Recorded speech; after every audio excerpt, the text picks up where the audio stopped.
Hello and welcome to a brand new episode of Health 360. On the show this week, medical Twitter and social media is on fire after a study indicated a link between childhood vaccinations and autism. We explore that controversy which has got everybody divided on what really is the possible link.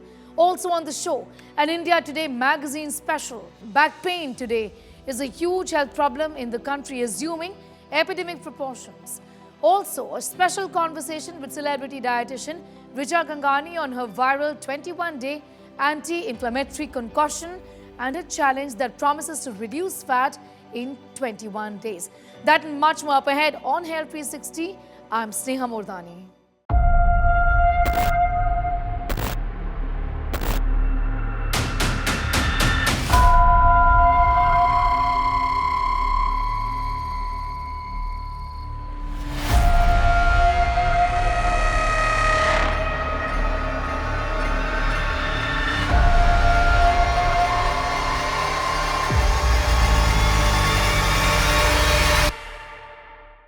Well, when we consider health, we will almost likely involuntarily assume this is about diet, exercise, or mental well-being.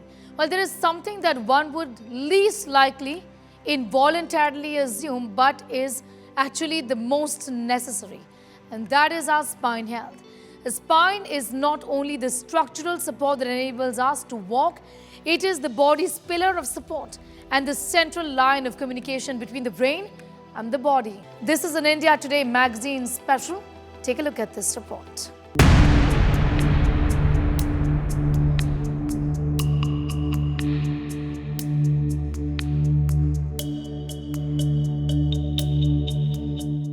Our ability to walk upright.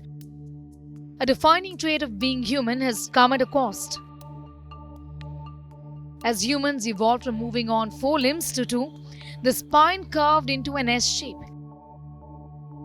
freeing our hands but exposing the body to new mechanical stresses.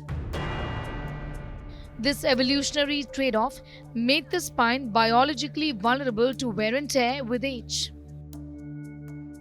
Modern lifestyles are accelerating that natural decline.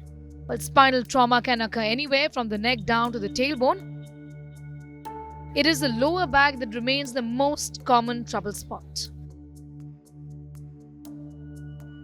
These days, people have got a sitting job. In fact, sitting is the new smoking. So, whenever people are having a long time sitting job, that takes a toll on their spine and the musculature and the lower back as well as the neck. Chronic back pain and neck problems are affecting the younger population. Anatomically, the spine is one of the body's most intricate structures, both a pillar of skeleton and a highway of nerves. Its stacked bones shield the spinal cord, the central channel for messages between the brain and the rest of the body. When trouble strikes here, the fallout can affect movement, sensation, and everyday function for years. Once you have the back pain, it limits your mobility as well as the function. And overall, since you don't make the changes, it becomes chronic. But lifestyle, since it changes from pretty much a young age group, hence younger population are also impacted with this particular problem. Obesity adds another layer of risk, overloading discs and joints, while obesity-related muscle loss and inflammation worsen pain. Nutrition, often overlooked, has a part to play too. Vitamin D deficiency softens vertebrae. Magnesium shortages impair calcium absorption. Stress, experts say, is perhaps the most underestimated factor. Whenever you have stress, the body goes in fight and flight response, wherein some hormones are secreted, that is cortisol and adrenaline, that basically causes spasm of the lower back, the neck muscles, and the shoulder. Once you undergo these spasm, this changes the body's posture, because of which you go in a bit of stoop posture, which also impacts you. Let's now take a look at the emerging new treatments for back pain. Robotic spine surgeries, which use robotic arms to place screws or implants. Millimeter level accuracy. It improves surgical precision. total disc replacement, which replaces a damaged spinal disc with an artificial one, preserving natural motion. Augmented reality navigation that allows surgeons to see internal structures overlaid in real time during surgery. It improves safety and accuracy in complex spinal procedures. Minimally invasive spine surgery that uses incisions to treat disc problems, nerve compression, minimal blood loss, faster recovery. Stem cell and regenerative therapy that uses special repair cells and body platelet, rich plasma used to boosting healing, ease pain. So how do you really care for your spine? Let's tell you a little about posture and motion. Keep moving, prevent stiffness, maintain spinal flexibility. Your core is your armor, and core strength is absolutely important. A strong core, meaning a stable spine. Do planks, bridges. Swimming is an excellent exercise to build muscle. Lighten the load, carry weight evenly even if it is heavy. Avoid sudden lifting to reduce uneven stress. Listen to the whispers, early signs. If there is stiffness, mild discomfort, or tingling, identify and address these problems. Speak with your doctor. What about ergonomics? It's everywhere. Invest in a chair with a lumbar support. Sit at a desk at the right height. Your computer screen should be at your eye level. A self-published report claims a link between childhood vaccinations and autism, strongly promoted by Zoho founder Sridhar Vembu. Doctors and public health experts warn this misinformation could harm decades of public health progress in India. The resurfacing of vaccine autism claims and reveals how easily misinformation can travel when scientific literacy is low and trust in institutions is fragile. The rise of social media amplifies claims of this kind, still divorced from context or evidence. For now, the medical consensus really is that vaccines do not cause autism.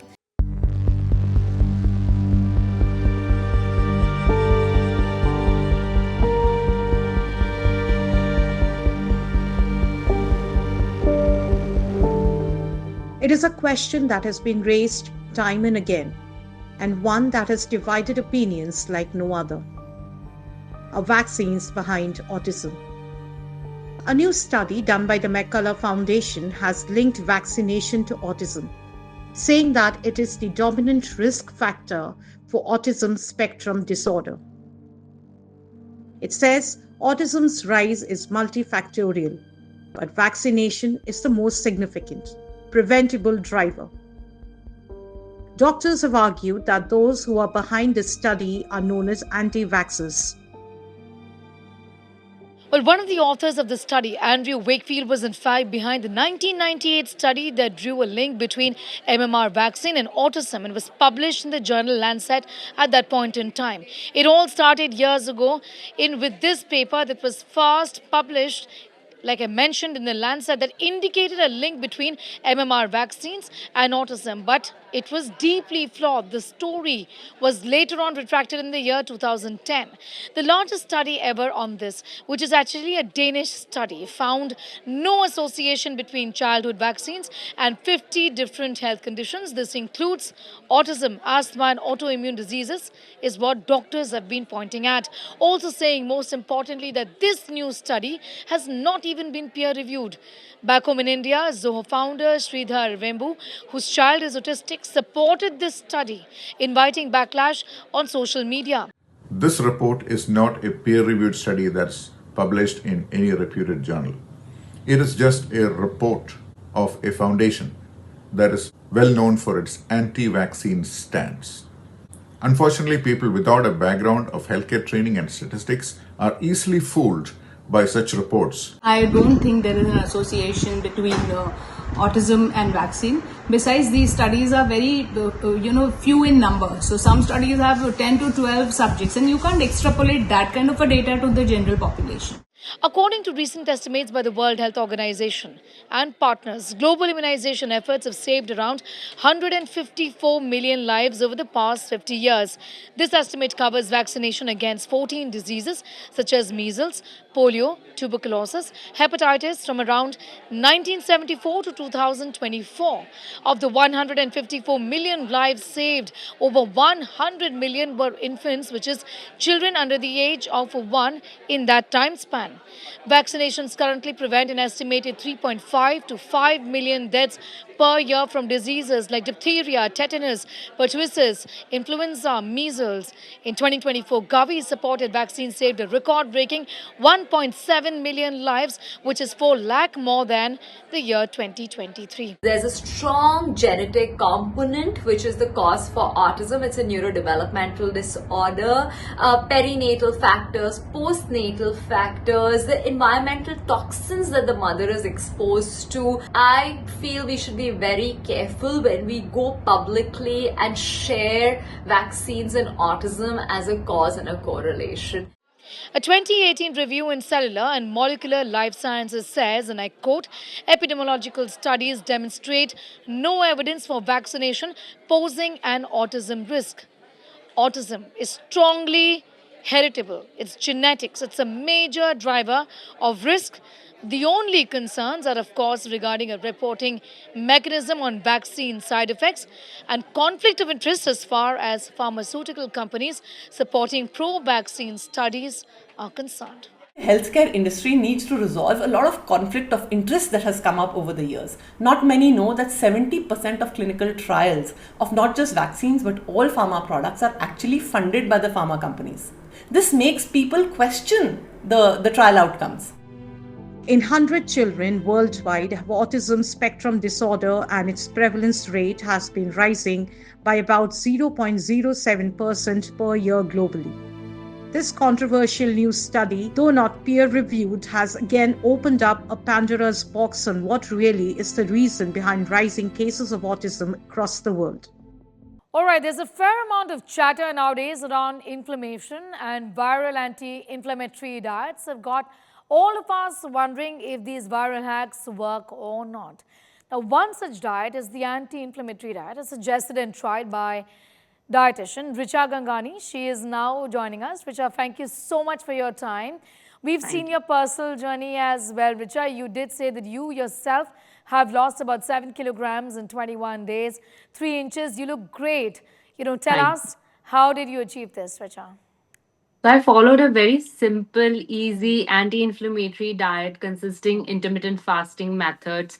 I ate very simple food जो घर में बनता है. I made sure that I eat enough protein to avoid the muscle loss, because obviously I lost 7 kilos in 21 days, which may seem a lot in 21 days, but I did a simple anti-inflammatory diet consisting of foods that are rich in protein, rich in fiber, rich in fat. So it reduces the inflammation in body. For example, I ate eggs, chawal, your more veggies, greens. I made sure I have some anti-inflammatory drinks in my diet to reduce the inflammation, bloating, and that constant puffiness. Okay, so tell us, you mentioned anti-inflammation drinks, and what are those really? And before that, I also want to ask you, since this is a very, common question, what really is inflammation, and how did you feel that you were inflamed? So inflammation is your body's inner fire. जब तक वो थोड़ी है, it's good for your body. Your body is healing, okay? But once it grows too much in your body, it becomes very difficult for your body to handle inflammation. Constant bloating, constant constipation, you are feeling fatigue all the time, you are lazy, lethargic, you can't lose weight, okay? Your skin is breaking out, you have darkness around your mouth, around your neck, and joint pain and everything. So these are common symptoms of chronic inflammation. And inflammation could be anywhere in your body. It could be in your bones, skin, muscles, anywhere. You've also given out details of what you're eating. I understand you're eating pretty early, way early before you go to bed, and a lot of conversation around that as well. Tell us how that really contributes to weight loss. So I finish my window. I follow intermittent fasting. So I finish my window somewhere around 7. After 7, I don't eat. I just be on my herbal teas, water till next morning 12:30 p.m. Because I follow IF. So I follow a window of 18 hours of fasting and 6 Okay. hours of eating. When you stop eating 3 to 4 hours before your bed, your insulin goes down because your insulin takes, it's an hormone. It takes 4 hours to go down. If you are constantly eating and eating near to your bedtime, there's no way you are giving time to your insulin to go down, and that will automatically become a fat storing machine. Then your body is storing too Right. much of fat because your insulin is always high. I get that, Yeah. Tell us about your morning concoction. Much talked about morning concoction. I've seen those videos that have gone viral. How does that really work? And what's the science behind the ingredients that you've picked? The beauty of it, viewers, we'd like to tell is that everything is in your kitchen. So it's Yes. not anything fancy. And I think that is something that Richa has been stressing on, isn't it, Richa? So anything that is fancy, that is organic, is something you should not follow. Always follow what is available locally. Always follow what is available in your kitchen so you don't feel like, oh, I have to do that. Oh, I have to make that. Oh, I have to cook that. So the concoction that I talked about is a very simple but a very powerful concoction, including your raw turmeric, your ginger, your black peppercorns, your kalonji seeds, and a teaspoon of any fat. I take MCT oil. You can take ghee, coconut oil, olive oil, whatever you prefer or suits your body.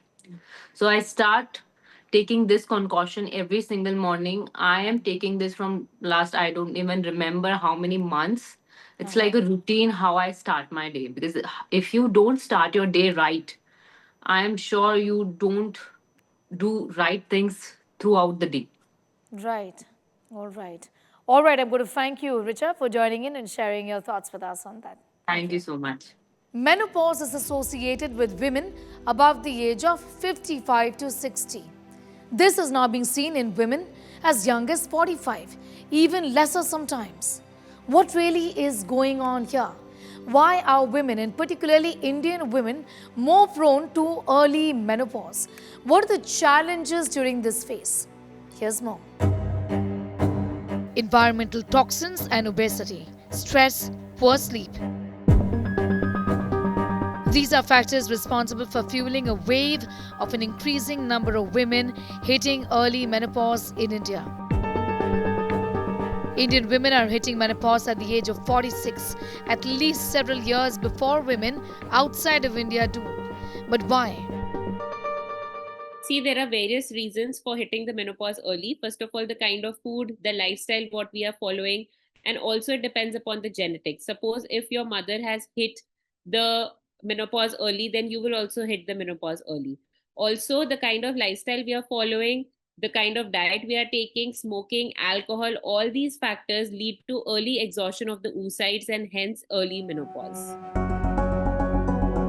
Exposure to pollutants or toxins might be a contributing factor. Nutritional deficiencies, lack of essential vitamins and minerals can affect hormonal balance.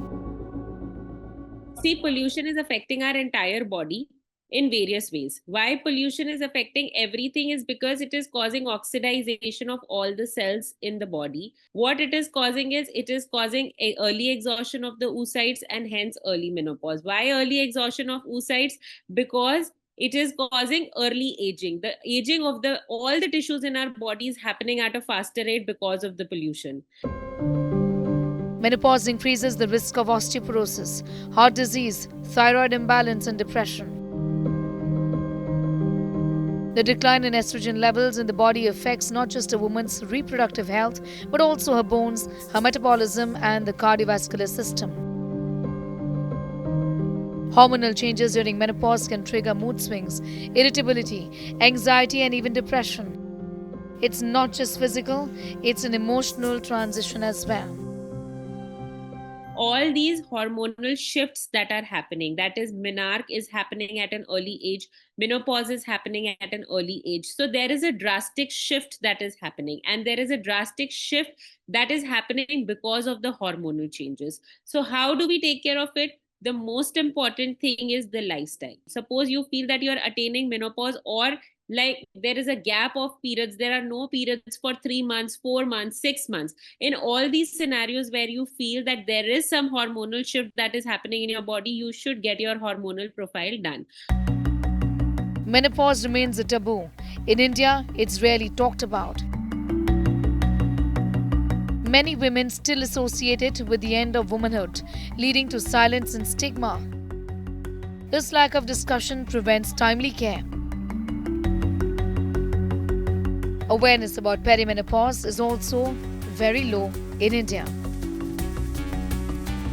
If you're having any kind of symptoms like hot flashes, changes in the menstrual patterns, mood changes, vaginal dryness, we have treatment for everything. We have treatment so that we can make you go through this phase easily, and we make it easier for you by giving hormone replacement therapy that is going to help you with your bone health, with your heart health, because estrogen is needed for every inch, every part of your body. Well, the week gone by saw us commemorate World Stroke Day to put the spotlight on this problem. There's been a sharp rise in strokes among young Indians, with 15 to 20% of patients now under the age of 45 years of age. Modern lifestyles, air pollution, stress, early onset metabolic diseases are accelerating vascular aging and increasing India's stroke burden. India records 1.5 to 1.8 million strokes every single year. 1 in 10 stroke patients reach hospitals on time for effective treatment. Early diagnosis can triple the chances of complete recovery, is what doctors say. With 130 to 170 strokes per 1 lakh population per year, stroke is now the second leading cause of death and the third leading cause of disability in the country. Dr. Nitin K. Sethi, neurologist and clinical neurophysiology chairperson of Delhi's PSRI Hospital, this is the PSRI Institute of Neurosciences, is with us. I want to ask you, doctor, awareness and access to treatment have improved in major cities. The overall number of stroke cases is actually still rising in the country due to an aging population and increasing metabolic disorders. What's really going on here? The incidence of stroke is still increasing, and while I think we have done a good job in educating the public about stroke, the risk factors of stroke, how to recognize a stroke early, and that's partly because of the media. The doctors are also trying to get the message out. The government is trying. The incidence of stroke continues to increase. And I think one big factor for that is that the Indian population is now aging. Our life expectancy has increased. Indians are living into the 80s, late 80s. So the incidence of stroke increases as one gets older. You know, doctor, survival rates are improving in urban centers with better emergency response, access to clot-busting drugs, stroke units. Biggest difference between recovery and disability in a stroke is actually time. You know, I think a lot of emphasis has been put on the golden hour. Talk to us about why time is so important. That's very true. You know, when we commonly say in neurology, when it comes to a stroke, time is brain. So, like you likely said, nowadays in urban hospitals, urban cities like New Delhi, you know, you have the large hospitals have a stroke unit. So if you reach a stroke unit in time, a hospital in time, there's a window period. It's called a golden hour. It's usually around 3.5 to 4.5 hours. So if you reach within that window period, sometimes you can give these drugs, which are clot busting drugs. And if it's a ischemic stroke, you can lyse the clot, re-establish the blood flow, Right. and you can prevent the disability. It's very important to understand stroke is a very common cause of disability in the world. True. You have a stroke and you're left behind with right arm, right leg weakness. You cannot speak. Your balance is off. It's lifelong disability. So it's very important that people realize that when it comes to stroke, time is brain. You know, I want to ask you, doctor, what's the profile of stroke patients in India? I understand that it seems to be changing over the last 1 decade or so. The younger people seem to be becoming just, more prone to this, isn't it? I agree. I think the profile of the typical stroke patient is changing in India. And I think part of that is because the Indian population, our lifestyle is changing. So, for example, the traditional risk factors for stroke are uncontrolled blood pressure, if your blood sugar is not controlled, if you have high cholesterol, if, for example, you're a smoker, you're chewing a lot of tobacco, pan parag, if you're obese, lack of exercise.